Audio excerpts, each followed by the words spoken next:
Hello everyone! Ako nga pala si Mark Novilavdra, isang entrepreneur at madami tayong napagdaanan sa negosyo. Ngayon, pag-usapan natin kung paano nga ba makapagsimula agad, okay, ng negosyo.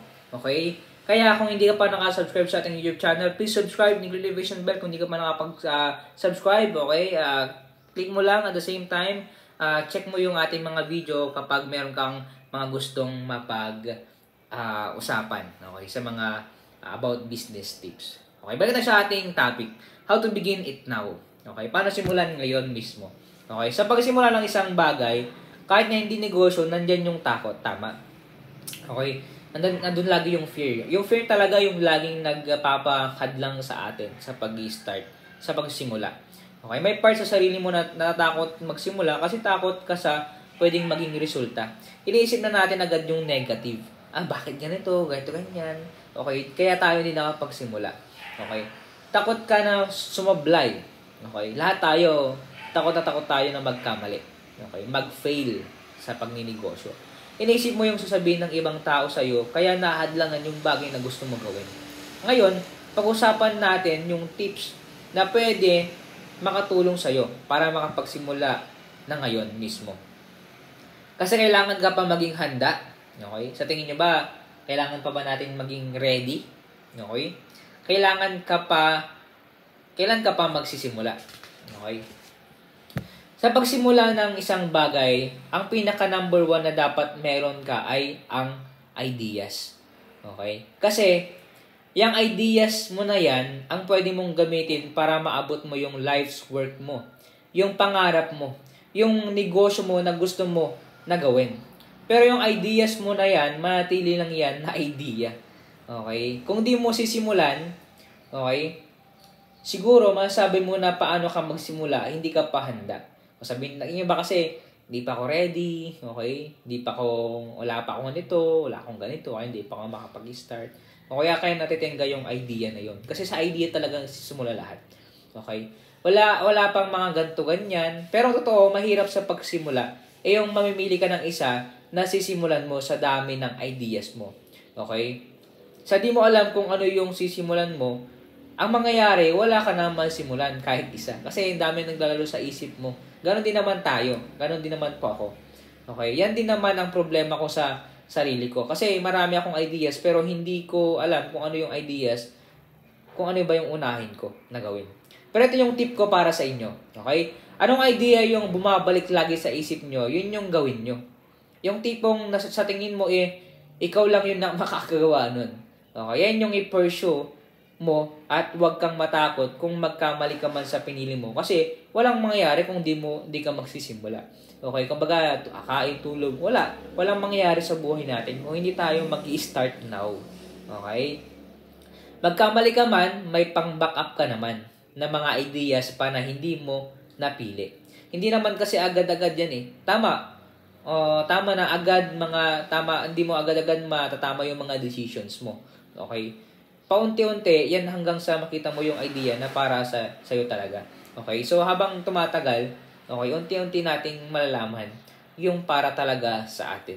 Okay? Especially, kapag gusto mo yung ginagawa mo, tapos yung madami kang nagagawa. Okay? Mag-chat ka lang, for example, mag-chat ka lang sa kaibigan mo. Okay? So, mamaya, titingnan natin kung ano yung dapat pang gawin. So, ang pwede kasi nating mangyari dito once na nasimulan mo na yung mga naramdaman ka na naman na takot. Okay? Like for example, nasimulan na natin yung isang bagay. Okay? Meron ka ng produkto, nakapagsimula ka na. Okay? Ang susunod nun, matatakot na naman tayo. Okay? Like for example, mag-chat ka lang sa kaibigan mo para alokin siya ng product na binibenta mo. Pero ikaw, natakot ka na agad. Na, baka i-reject ako. Okay naman, sabihin nila, gawin ko yung bagay na kasi tinatakot mo. Kasi parang, ang hirap, parang, pag nagsikip ko to, blah blah blah. Ang daming mga sabihin sa akin, ito ganyan. Meron yung isa kong kaibigan na nagbebenta ng business. Kumbaga naka 4 wheels na siya. Tapos nagbebenta siya sa mga gilid-gilid sa kalsada. Ang yaman mo na, ba't ka pa nagbebenta? Diba? Pero ang reality, hindi niya alam na, wala. Kumbaga, mayroon pa kasing pangarap, kaya nagbebenta. So, huwag natin isipin yung mga murmurings o kaya mga sinasabi ng tao. Okay? So ngayon, gawin mo yung bagay na kinatakot mo kasi yan yung magbibigay sa'yo ng greatest result. Okay? So ano yung kinatakot mo, yun yung gawin mo. Okay? Meron akong pinsan na yung hindi siya magaling sa math, kung natakot siya sa math, pero ang ginawa niya, nagka-engineer siya. Kasi more on math, no? Okay? Kasi yun yung magiging greatest result.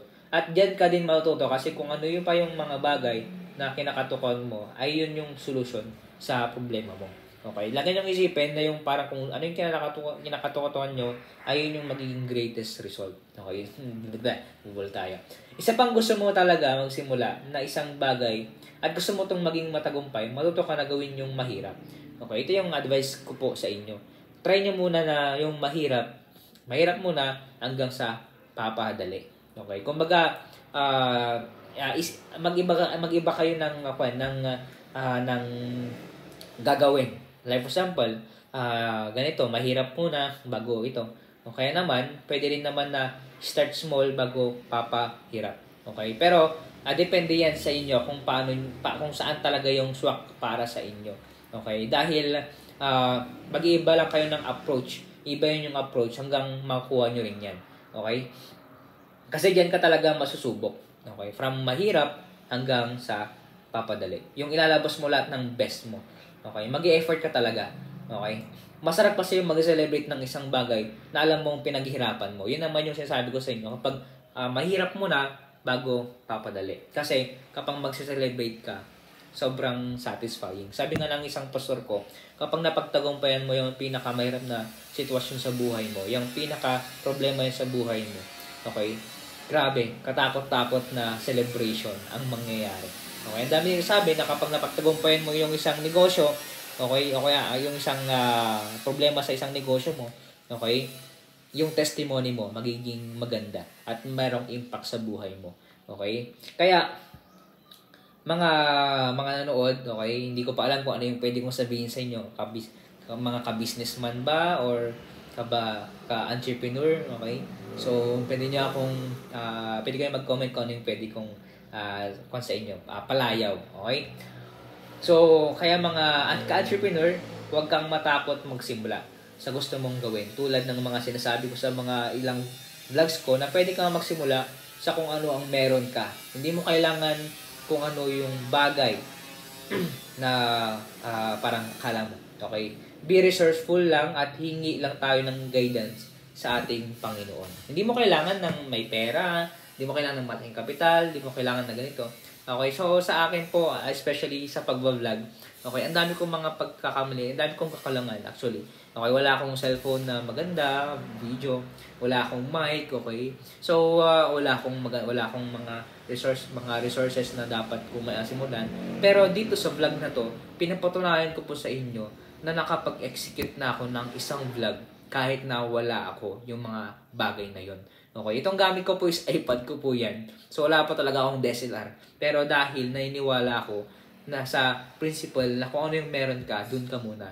Start small. Okay, start on what you have. Kailangan mong magsimula kung ano yung meron ka. Yun din yung sinasabi sa atin ng Panginoon. Kung ano yung meron ka, di yun yung gamitin natin para makapaglingkod sa Panginoon. Time, talent, everything. Kung wala kang pera, di time. Kung may pera ka, di yun yung gawin mo. Pero ang principle kasi ng Bible, start on what you have. Magsimula ka kung ano yung meron ka. Magtiis ka muna kung ano yung meron ka. Kasi time will come, kapag pinagkatiwalaan tayo ng maliit, pagkakatiwalaan din tayo ng malaki. Kaya magsimula tayo kung ano yung meron sa atin. Kung gusto mong matuto sa ating vlog na paano nga ba magsimula ng negosyo, meron tayong mga video, okay, tignan nyo lang po sa ating mga video tutorial para po matutunan nyo kung paano nga ba magsimula ng negosyo na wala tayong kapital or wala tayong puhunan. Alright, so thank you sa inyong panonood. Dito tayo magtapos sa ating pag-vlog, okay? Sa ating usapan na paano nga ba makapagsimula agad ng negosyo. Alright, so kung hindi ka pa nakapag-comment o kaya kung may question ka, mag-comment ka naman o kaya magbigay ka na ng bagas dyan, ng bakas, okay? At at the same time, sinisigurado ko po dito sa mga vlog natin ay mga na-experience na natin. At ang goal ko po ay para hindi yun na po mapagdaanan yung mga o kaya naman magawa yung mga failure na nagawa po natin o kapalpakan na nagawa ko po Kaya po tayo nag-vlog. Okay? So, thank you po sa inyong pagsuporta and tapos na po tayo. God bless po sa ating lahat.